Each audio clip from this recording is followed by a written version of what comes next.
Hey everyone, welcome back to my YouTube channel our everyday class, जिसमें आज हम पढ़ेंगे प्रोनाउंस को और उसकी काइंड्स को। तो चलिए जानते हैं प्रोनाउंस क्या होते हैं। प्रोनाउन को हम हिंदी में सर्वनाम कहते हैं। सर्वनाम यानी प्रोनाउंस क्या है? प्रोनाउन एक पार्ट ऑफ स्पीच है। ठीक है, प्रोनाउन क्या है? पार्ट ऑफ स्पीच है that are use to replace noun in sentences. यानी प्रोनाउंस हम क्यों यूज़ करते हैं प्रोनाउन को? हमें नाउन की जब रेपिटिशन को ख़त्म करना होता है तब हम क्या यूज़ करते हैं? प्रोनाउन यूज़ करते हैं नाउन की जगह पे। अब देखिए, फॉर एग्ज़ाम्पल मैं बात करूँ, Ram is a good boy, he is very, हम जब बोलते हैं ही इज़ वेरी स्मार्ट, तो ही जो है वो हम यूज़ करते हैं किसके लिए? राम के लिए यूज़ करते हैं। अगर मैं सेम चीज़ ऐसे ही बोलती जाऊँ, Ram is a good boy, Ram loves cow, Ram is Ram is very smart, तो ये जो चीज़ें होती हैं, जब राम राम राम, अगर मैं हर सेंटेंस में राम का ही यूज़ करती चली जाऊँ, तो क्या आपको लगता है कि यहाँ पे ऑड हो जाएगा थोड़ा सा, है? तो राम को की रेपिटेशन को ख़त्म करने के लिए हम प्रोनाउंस का यूज़ करते हैं, जैसे कि मैंने उसकी जगह पे ही का यूज़ कर लिया। ठीक है, ओके। अब एग्जांपल देखते हैं। The books kept on the table are mine. ठीक है, शी कैन रीड देम। अब यहाँ पे माइन, शी, देम जो हैं ये हमारे प्रोनाउंस हैं। ठीक है, तो प्रोनाउन जैसे बहुत सारे प्रोनाउंस होते हैं हमारे पास। ठीक है, he, she, it, they, we, you, I, ये सब जो हैं हमारे, अस, मी, ये बहुत सारे, माइन, ये सब जो हैं ये हमारे प्रोनाउंस होते हैं। ठीक है, अब हम जान लेते हैं काइंड्स यानी टाइप्स। टाइप्स क्या हैं प्रोनाउन की? तो फर्स्ट टाइप है हमारी पर्सनल प्रोनाउन।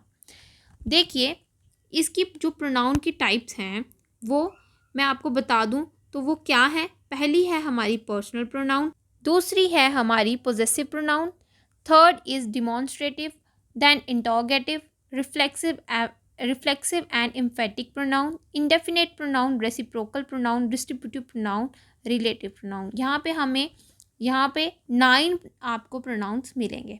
ठीक है, अब देखते हैं सबसे पहले हमारा पर्सनल प्रोनाउन क्या है। अब देखिए यहाँ पे पर्सनल प्रोनाउन को, तो पर्सनल प्रोनाउन क्या है?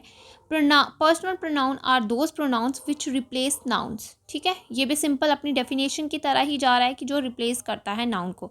दे मे फंक्शन एज अ सब्जेक्ट और the object in a sentence. अब क्या है? ये फंक्शन कर सकता है, इसका काम क्या है? वो सब्जेक्ट की तरह भी काम करता है और ऑब्जेक्ट की तरह भी काम कर सकता है एक सेंटेंस में। ठीक है, एग्जाम्पल देख लेते हैं। I, we, he, she and they are used as subjects. ठीक है, सब्जेक्ट्स की तरह ये वाले जो हमारे प्रोनाउंस हैं ये सब्जेक्ट की तरह यूज़ होंगे। मी, अस, हिम, हर एंड देम जो हैं ये एज अ ऑब्जेक्ट यहाँ पे हम एक सेंटेंस के अंदर यूज़ करते हैं। ठीक है, पर्सनल प्रोनाउन जो है वो आगे दो तरह के होते हैं, सब्जेक्टिव पर्सनल प्रोनाउन और objective personal pronoun. Subjective personal pronouns जो होते हैं वो सब्जेक्ट को बताते हैं। ठीक है, और ऑब्जेक्टिव अपने नाम से भी ही पता है, वो ऑब्जेक्ट के बारे में बताते हैं। जैसे एग्जांपल ले लेते हैं, we play with them. We जो है वो सब्जेक्टिव है और ऑब्जेक्टिव हमारा यहाँ पे देम है, दोनों ही प्रोनाउंस हैं। ठीक है, तो we is a subjective pronoun, them is a objective pronoun. ठीक है, अब यहाँ पे एक चीज़ को याद रखिए कि यहाँ पे फर्स्ट पर्सन, सेकंड पर्सन और थर्ड पर्सन होता है। तो यहाँ पे इनको आगे हम बताते हैं कि सब्जेक्टिव क्या है और इसमें ऑब्जेक्टिव क्या है। तो जब हम फर्स्ट पर्सन प्रोनाउन की बात करते हैं तो हमारा फर्स्ट पर्सन प्रोनाउन आता है आई और वी, ये हमारा सब्जेक्टिव है। ठीक है, इसे हम ये सब्जेक्ट की तरह एक सेंटेंस में काम करते हैं। अगर हमें सेम इन्हीं को ही ऑब्जेक्ट की तरह यूज़ करना हो हमारे फर्स्ट पर्सन को, तो वो क्या है? मी और अस। ठीक है, मी और अस ये हमारे ऑब्जेक्ट में हम इनको यूज़ करते हैं एज अ ऑब्जेक्ट। सेकंड आता है यू, ये सब्जेक्टिव में भी सेम रहेगा और ऑब्जेक्टिव में भी सेम रहेगा। नेक्स्ट आता है थर्ड पर्सन हमारे he, she, it, they. He, she, it, they जो है ये सब्जेक्टिव की तरह काम करेंगे, लेकिन जब हम बात करेंगे ऑब्जेक्टिव की तरह काम कैसे करेंगे थर्ड पर्सन, तो वो है him, her, it, them. Okay, ये थे हमारे क्या? फर्स्ट पर्सन, सेकंड पर्सन और थर्ड पर्सन प्रोनाउंस। ठीक है, अब सेकंड की बात करते हैं, पोजेसिव प्रोनाउन। तो पोजेसिव प्रोनाउन क्या है? Possessive pronouns are those pronouns that indicate possession और रिलेशनशिप। ठीक है, पोजेसिव के नाम से ही पता चलता है कि ये पोजेशन शो करते हैं, अपनी ओनरशिप बताते हैं। ठीक है, अपना रिलेशनशिप बताते हैं। ठीक है, अब देखो यहाँ पे क्या है, ये अपना किसके साथ बताते हैं? ये अपना सब्जेक्ट के साथ बताते हैं, अपना रिलेशन। ठीक है, ये समझ में आया आपको? अब देखिए एग्जाम्पल देखें, दिस हाउस इज हर्स, ये उसका हाउस है। हर का रिलेशन है हाउस के साथ। ठीक है, हर का रिलेशन है हाउस के साथ, ठीक है। यहाँ पे क्या बताया गया, रिलेशनशिप बताया गया। अब एक चीज़ और ध्यान में देखिएगा कि इसमें भी first person, second person, third person pronounce है, ठीक है। फर्स्ट पर्सन आई वी, ठीक है, second person you, third person he she them, ठीक है। पोजेसिव में अगर इनकी बात करें कि ये पोजेसिव में किस तरह से होंगे, तो वो है माइन और आर्स हमारे फर्स्ट में आएंगे, योर्स जो सेकंड में आएंगे, थर्ड में हमारा हर, हिज और देयर्स आएंगे, ठीक है। And it does not have any possessive pronoun form, ठीक है। तो इट का कोई भी यहाँ पे पोजेसिव प्रोनाउन फॉर्म नहीं है, ठीक है। अब एक और चीज़ है, आप हमेशा बात करते हैं कि पोजेसिव प्रोनाउन और पोजेसिव एडजेक्टिव्स भी होते हैं, ठीक है। इसके बारे में हम एक शॉर्ट में बात करेंगे कि पोजेसिव प्रोनाउन और पोजेसिव एडजेक्टिव में क्या डिफरेंस है, तो मेरा शॉर्ट ज़रूर देखिएगा। चलिए नेक्स्ट बात करते हैं हम डिमॉन्स्ट्रेटिव प्रोनाउंस की। तो डिमॉन्स्ट्रेटिव प्रोनाउंस क्या हैं, they are use to point out the object और ऑब्जेक्ट्स दे इंडिकेट, ठीक है। अब ये हमारे डिमॉन्स्ट्रेटिव प्रोनाउंस क्या करते हैं, तो डिमॉन्स्ट्रेटिव प्रोनाउंस जो होते हैं ये पॉइंट आउट करते हैं ऑब्जेक्ट या ऑब्जेक्ट जिसे ये इंडिकेट करते हैं, ठीक है। जैसे example, this is a beautiful vase, that was a good joke. Demonstrative में आपको पता है दिस, दैट, दीज, दोज का यूज़ होता है ना, आपको तो पता ही है। तो यहाँ पे डिमॉन्स्ट्रेटिव की बात करें तो यहाँ पे this is a beautiful vase तो है, यहाँ पे क्या किया है, पॉइंट किया गया है, ठीक है। ऑब्जेक्ट को यहाँ पे पॉइंट किया गया है। दिस किसके लिए यूज़ किया गया है, हम दिस लगा के ब्यूटीफुल वॉज को पॉइंट कर रहे हैं, ठीक है। ये समझ में आया आपको। और वैसे ही that was a good joke, joke को हम क्या कर रहे हैं, पॉइंट कर रहे हैं।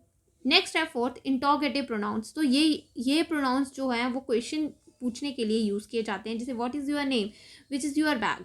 तो ये हमारे क्या आगे, इंटरोगेटिव प्रोनाउंस आगे। जैसे इंटरोगेटिव एडजेक्टिव और also are words that what, which, whose etcetera, ठीक है। They are always placed before noun, ठीक है। जैसे whose book have you got, तो यहाँ पे जो हुज है वो इंटरोगेटिव एडजेक्टिव है। यहाँ पे मैंने आपको एक छोटा सा डिफरेंस भी बता दिया, ठीक है। चलिए आगे बात करते हैं रिफ्लेक्सिव एंड इम्फेटिक प्रोनाउंस की। तो रिफ्लेक्सिव और इम्फेटिक प्रोनाउंस क्या होते हैं, तो देखिए यहाँ पे है, these reflexive and emphatic pronouns are used when the action done by the subject reflects on the subject, ठीक है। जो एक्शन जो है वो सब्जेक्ट से ही होता है और वो सब्जेक्ट को ही रिफ्लेक्ट करता है। कैसे, एग्जांपल देखते हैं। I made some tea for myself, काम किसने किया, आई ने ही किया, लेकिन यहाँ पे रिफ्लेक्ट किसको किया जा रहा है, माई सेल्फ को किया जा रहा है, ठीक है। कि मतलब मैंने अपने लिए ही टी बनाई थी, ठीक है, अपने लिए ही मैंने चाय बनाई थी। तो जब ये क्या कर रहा है, अपने ही लिए काम कर रहा है, काम भी आई कर रहा है, सब्जेक्ट कर रहा है, और रिफ्लेक्ट किसको कर रहा है, अपने आप को ही कर रहा है, ठीक है। तो they were blaming themselves for the defeat. अब काम किसने किया, एक्शन किसने किया, दे ने किया, और अपने आप को ही कर रहा है वो ब्लेम, ठीक है। तो यहाँ पे देमसेल्फ दे के लिए यूज़ किया गया है, आई जो है वो माई सेल्फ भी आई के लिए ही यूज़ किया गया है। तो एग्जाम्पल अगर ले लें एम्फेटिक प्रोनाउंस की, तो जैसे I made tea my self. तो जैसे देखिए ऊपर और इन दोनों के बीच में डिफरेंस देखिए क्या है, कि मैंने खुद से टी बनाई, और वहाँ पे क्या था कि मैंने अपने लिए टी बनाई, ठीक है। They themselves have to be blamed. तो यहाँ पे दोनों सेंटेंसेस का डिफरेंस देख के आपको पता चल रहा है कि रिफ्लेक्सिव और इम्फेटिक प्रोनाउंस क्या है। इनडेफिनेट प्रोनाउन की बात करें तो ये इनडेफिनेट प्रोनाउंस जो होते हैं, they stand for some nouns implied और अंडरस्टूड, ठीक है। एग्जाम्पल देख लें। एग्जाम्पल है no one came to the auditorium. यहाँ पे no one, nobody, all, some, ये जो हैं ये सब जो होते हैं इंडेफिनिट प्रोनाउंस होते हैं। ये हमें उन नाउन्स के बारे में बताते हैं जो इम्प्लाइड है और जो समझ में ही आते हैं, ठीक है। जैसे कि अभी मैंने एग्जाम्पल बोला, all are waiting for the announcement. तो यहाँ पे ऑल या नो वन जो है ये क्या था, हमारा इनडेफिनिट प्रोनाउंस था। ऑल जिसके बारे में हमें, ये नाउन्स के बारे में बताता है, ठीक है, नाउन्स के बारे में आपको समझाता है, उसके बारे में आपको बताता है, ठीक है। रेसिप्रोकल प्रोनाउंस, तो ये जो प्रोनाउंस हैं जैसे each, other, one and other, ये जो हैं ऐसे रेसिप्रोकल प्रोनाउंस होते हैं। तो ये हमें बताते हैं they refer to an action occurring in one direction also back in the opposite direction, ठीक है। ये आपको बताते हैं एक्शन कैसा है, कहाँ पे हो रहा है, कौन सी डायरेक्शन में हो रहा है, और वो किस तरह से वापस अपोजिट डायरेक्शन में भी वो आता है। जैसे they play with each other, ठीक है, ये समझ में आया। डिस्ट्रीब्यूटिव प्रोनाउंस की बात करें तो डिस्ट्रीब्यूटिव प्रोनाउंस क्या हैं, ये आपको बताते हैं पर्सन या थिंग्स के बारे में at a time and all, ये हमेशा सिंगुलर्स भी होते हैं, ठीक है।